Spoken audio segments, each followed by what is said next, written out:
আজই সাবস্ক্রাইব করুন এবং দেখুন আপনার প্রিয় শো। পয়লা মে বিশ্ব জুড়ে উদযাপন করা হয় পরিশ্রম আর সংগ্রামের দিন, বিশ্ব শ্রমিক দিবস। যারা দিনের পর দিন ঘাম ঝরিয়ে এগিয়ে নিয়ে চলেছে সমাজকে, তাদের হাতে হয়তো নেই মাইক্রোফোন, কিন্তু তাদের সাহসে আছে জোরালো স্বর। তাদের গায়ে নেই জমকালো পোশাক, প্রতিটি শ্রমিক দিদির জীবনে জ্বলছে সংগ্রামের আলো। এই দিন পরিশ্রমের, স্বপ্ন দেখা আর লড়াই করে নিজেকে প্রতিষ্ঠিত করার প্রতীক। বিশ্বের সমস্ত শ্রমজীবী মানুষকে কুর্নিশ জানিয়ে শুরু করছি আমাদের আজকের পর্ব। শ্রমিক দিবসের শুভকামনা জানাচ্ছি, শুভেচ্ছা জানাচ্ছি আপনাদের সবাইকে। আরে পয়লা মে, আজকে আপনাদের দিন। অনিতা, সিকিউরিটির কাজ করো, এতগুলো বছর হয়ে গেল করছো, কিভাবে আসলে এই কাজে? আসলাম এই কাজে, মেয়ের ছোট ছিল, মেয়েকে দাঁড় করাতে তো হবে, পড়াশোনা, এবার নিজের ভবিষ্যৎ আছে। স্বামী কি করতো? উনি গ্রিলের কাজ করে। ওকে। সেরকমভাবে ঠিক মতন করতো না, তার জন্য আমাকে বের হতে হয়েছিল। আমি ভাড়া ঘরে থাকি। তো মেয়ে সংসার, সিকিউরিটির কাজ তো ভীষণ দায়িত্বপূর্ণ কাজ, সকাল থেকে সন্ধে অবধি। হ্যাঁ। কে থাকে বাচ্চার সাথে? মেয়ে বড় হয়ে গেছে এখন। এখন বড় হয়েছে, তখন তো বড় ছিল না। তখন ও একা থাকতো, যখন ছোট ছিল তখন বাড়ির কাছে কাছেই করতাম। হাজবেন্ডের সাপোর্ট পাও সবসময় কাজে? না ম্যাম, আমি একা। ও, তুমি আর মেয়ে একা থাকো? হ্যাঁ। ও, মেয়েকে নিয়ে একা থাকি। তো তোমার বাপের বাড়ির লোকজন সবাই? ওরা সবাই আছে, কিন্তু বর্তমানে এখন ঘর থেকে বার করে দিয়েছে, তোমাকে থাকা যাবে না। হ্যাঁ। বাপের বাড়ির লোকজন? হ্যাঁ।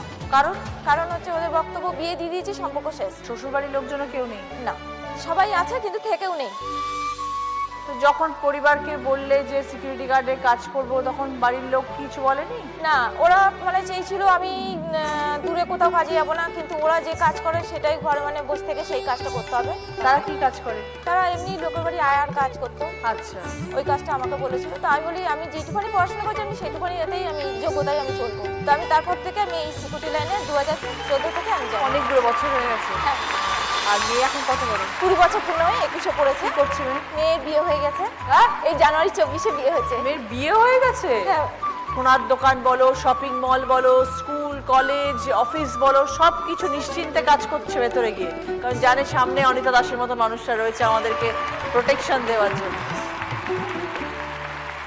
শর্মিষ্ঠা দি 15 বছর হয়ে গেল ইন্ডিয়ান অয়েলে কাজ করছে, কিভাবে আসলেন এই কাজে? আমি আগে পিএনজির কাজ করতাম, প্রক্টর এন্ড গ্যাম্বলে ডোর টু ডোর সার্ভে করতাম।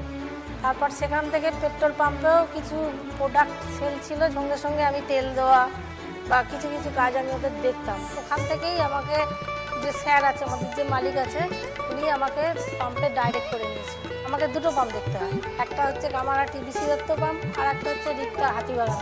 তো এই পাম্পে 3 দিন, ও পাম্পে 3 দিন। ও আচ্ছা, 3 দিন করে? হ্যাঁ, 3 দিন করে ডিউটি করতে হয়। তারপর আপনি বাড়ি চলে আসেন? তারপর বাড়ি চলে আসি। পরিবারে কে আছে? পরিবারে ছেলের ছোট বাচ্চা, হাজবেন্ড অসুস্থ, ওনার হাতের পোর্শন বাদ, উনি নার্ভের পেশেন্ট, প্লাস ওনার পেসমেকার বসানো। স্বামীর যখন শরীর খারাপ হলো তারপর কাজে? তারপরেই নেমেছি। তার আগে কিছু করতেন না, ওনাকে ভলেন্টিয়ারিটা দিয়ে দিয়েছিল। কিন্তু এই কাজের ব্যাপারে তো আপনার কোনো অভিজ্ঞতা ছিল না, কিছু জানতেন না, জানতাম না, কিন্তু পাম্পে আমাকে যে ওই গাড়ির পার্ট ওগুলো তো সেল করতে হতো, পাম্প থেকেই আমাকে আমার কাজ দেখে আমাকে ডাইরেক্ট করে দিয়েছে।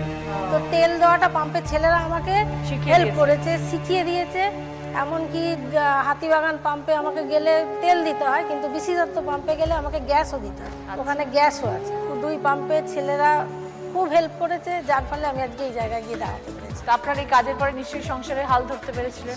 খুব ভালো করে, সঙ্গে আমার ছেলে খুব ভালো, ছেলেও যা রোজগার করেছে সবটাই সংসারে। প্লাস আমি জায়গা কিনেছি, বাড়ি করেছি। খুব ভালো। আগে আমরা ছোটবেলা দেখতাম যে পেট্রোল পাম্পে শুধু ছেলেরা কাজ করে, এখন পেট্রোল পাম্পে আমি দেখতে পাই মহিলারা আছে, মেয়েরা আছে, কাজ করছে। ভালো থাকবেন শর্মিষ্ঠা দি, সাবধানে থাকবেন, সুস্থ থাকবেন। পূর্ণিমা, তুমি নিউ মার্কেটে হকারি করো, কি বিক্রি করো তুমি? আমি ব্যাগ বিক্রি করি। ব্যাগ? কবে থেকে শুরু করলে? 2019-এ 11 জানুয়ারি ঘর ছাড়া হই আমার 9 মাসের বাচ্চা নিয়ে। কেন? খুব অত্যাচার করা হতো। কারণ কি? আমার শাশুড়ি আমাকে পছন্দ করতো না। লাভ ম্যারেজ করেছিলে? হ্যাঁ। তো বর কিছু বলতো না? কাজ করতো, কিন্তু আমাদের খরচাপাতি সেইভাবে দিত না, সবকিছুই। ভালোবেসে বিয়ে করলো, বউয়ের দায়িত্ব নিল না? ভাবিনি যে এরকম দিন আসবে, যে বিয়ের আগে একরকম আর বিয়ের পরে আর আগে কোথায় থাকতে? দত্তপুকুরে। আর তারপরে বিয়ের পরে কোথায় গেলে? সুভাষ গ্রাম।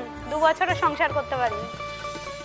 তারপরে আমাদের কোনো খোঁজ খবর নেয়নি যে মরে গেছি কি বেঁচে আছি। যখন বাড়ি ছাড়া হলাম থানায় গেছিলাম, ওখানে লিখিত করে আমি এনজিওতে যাই। আমি তবু বাপের বাড়ি যাইনি এই কারণে, এক তো আমি ভুল করে বিয়ে করেছি, নিজে লাভ ম্যারেজ করেছি, তারপরে মা বাবার উপরে আবার যদি কোনো ঝামেলা অশান্তি ওরা করে। বাবা মা জানতো তুমি বেরিয়ে এসছো যে? হ্যাঁ জানতো, মাথায় ঢুকলো যে আমি ক্লিপ গার্ডার টিকেট পাতা এগুলো অল্প পয়সার আমি একজনের কাছ দিয়ে পাশের বাড়ি দিয়ে ধার নিয়ে সেইগুলো তুলে মেলায় মেলায় বিক্রি করতাম। বাচ্চাকে কার কাছে রাখ? আমার কাছে নিয়ে ঘুরতে? কোলে কোলে নিয়েই। তারপরে ওখান থেকে কাজ ছেড়ে দিলাম, দেওয়ার পরে আবার সেই ব্যাগ তুললাম, ব্যাগ তুলে তারপরে আমি নিউ মার্কেটে হকারি করছি। ওখানে আমার একটা বান্ধবী আছে আমার থেকে ছোট, ওই আমাকে প্রথম সহযোগিতা করলো, পূজা নাম ওর। আমার মেয়েকে ফুটপাতে রেখে ড্রেনের পাশে আমি ওই ব্যাগগুলো বিক্রি করতাম। আজকে 2019 থেকে আমি ওই নিউ মার্কেটেই হকারি করছি। তার মধ্যে মেয়ের 2022-এ হার্ট ফুটো ধরা পড়েছে।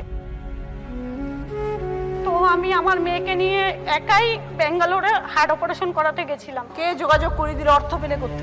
অর্থ বলতে আমাদের ভিডিও ভাইরাল হয়েছিল যখন তুমি মেয়েকে নিয়ে হকারি করতে সেই সময়? হ্যাঁ, মেয়ে আগেও হয়েছিল, মেয়ের যখন হার্টে ফুটো ধরা পড়েছিল তখনও হয়েছিল। সেখান থেকে অর্থ সাহায্য পাও? পরে আমার এক বান্ধবী বললে তুই ব্যাঙ্গালোরে চলে যা। মে মাসে 17 তারিখে আমি ডাক্তার দেখানো শুরু করি। কপাল ভালো ছিল যে আমার মেয়ের ওখানে চান্স পেয়েছি, কেন সবাই চান্স পায় না, আর আমার মেয়ের পুরো লাস্ট টাইম ছিল। তা আমি যার জন্য আমি একাই চলে গেছিলাম ব্যাঙ্গালোরে। তারপরে কিছু জিনিসও নিয়ে গেছিলাম, ব্যাগ টুকটাক জিনিসপত্র, যে কতদিন লাগবে কত টাকা লাগবে আমি তো জানি না। তো ওখানে 13 তারিখ থেকে ডাক্তার দেখাই, 17 তারিখে ভর্তি নেয়, 18 তারিখে অপারেশন হয়। আমি যে কিভাবে একা ওই জায়গাটায় আমি দাঁড়িয়েছিলাম, মানে কেউ নেই আমার পাশে, আমি কি করব বুঝতে পারছি না। আমার ওইটুকু বাচ্চা, 4 বছরের বাচ্চা কোলের থেকে যখন নিয়ে গেল, সারাটা দিন কোনো খবর নেই। তো ডাক্তারের সাথে কথাবার্তা বলা, ওষুধপত্র আমি একাই করেছি। মানে কি দিনটা গেছে আমি বলে বোঝাতে পারবো না। এখন মেয়ে কেমন? এর বলেছে বুকে একটু রক্ত জমে আছে, তো ওটার জন্য 3 বার ব্যাঙ্গালোরে যাওয়া হয়েছে, আবার যেতে হবে চেকআপের জন্য। আচ্ছা, কেন ওখানে মেডিসিন দেয়নি আমার মেয়েকে, বললো আবার চেকআপে আসবে বা ওটা আস্তে আস্তে কমে যেতে পারে। প্রথমবার যখন গেছে তুমি বললে এখান থেকে ব্যাগ নিয়ে গেছিলে? হ্যাঁ, 1.5 মাসের মতন আমি ছিলাম, কি করবো না করবো বুঝতে পারছিলাম না। তো ওইগুলো নিয়ে গেছি সঙ্গে, যদি বিক্রি করতে পারি। তো আমি মেয়েকে মার্কেটে ফুটপাতে শুইয়ে ওইরকম অপারেশন হয়ে গেছে, তারপর আমি ওই জিনিসপত্র ওখানেও বিক্রি করেছি। এখনো তুমি এখানেই কাজ করছো? হ্যাঁ, আমি নিউ মার্কেটেই করছি, কিন্তু এখন মেয়ের স্কুলে ভর্তি করেছি। আগে ঘর ভাড়ায় ছিলাম 5.5 বছর ধরে, এখন বাপের বাড়ি থাকার সুযোগ পেয়েছি। বাবা মা মেনে নিয়েছে? বাবা 1 বছর হয়েছে মারা গেছেন, এই সামনে কাজ আছে, আর মা আছে? হ্যাঁ, মা ভাইয়ের বউ ওরা সবাই আছে। মা আছে এখন আপাতত দেখছে, তো মার জন্য আমি পেরে উঠছি। আর মা যদি না থাকে, ওকে সারাদিনের মতন তালা মেরে যেতে হয় আমার। তোমার যা মনের জোর, দেখবে তোমার ব্যবসা একদিন দাঁড়াবে এবং তোমার দোকানও একদিন। দিদি আপনি আশীর্বাদ করুন, তাহলেই হবে। প্রকৃত অর্থে মায়েরা তো সবসময় বাচ্চাদের জন্য করে, ভাবে সবকিছু, কিন্তু তোমার লড়াইটা একদম অন্যরকম। 9 মাসের বাচ্চাকে কোলে নিয়ে তুমি ট্রেনে উঠেছো, নেমেছো, হকারি করেছো, রাস্তায় শুইয়ে রেখে তুমি জিনিস বিক্রি করেছো, অর্থ সাহায্য নিয়ে বাচ্চাকে নিয়ে গেছো, সেই লড়াইটাও একা। সেখানে গিয়ে পর্যন্ত হাসপাতালের সামনে হকারি করেছো, একটা অচেনা অজানা জায়গা, সেখানে ভাষারও প্রবলেম। মা মানেই হচ্ছে শক্তি, করতেই হবে। মেয়ে এবং আমার। আজকের এই মঞ্চ থেকে পূর্ণিমা বাড়ির মতন মায়েদের জন্য স্যালিউট। ভালো থেকো পূর্ণিমা। মে দিবসে সবাইকে অনেক অনেক শুভেচ্ছা, অভিনন্দন। ভালো থাকবেন সবাই।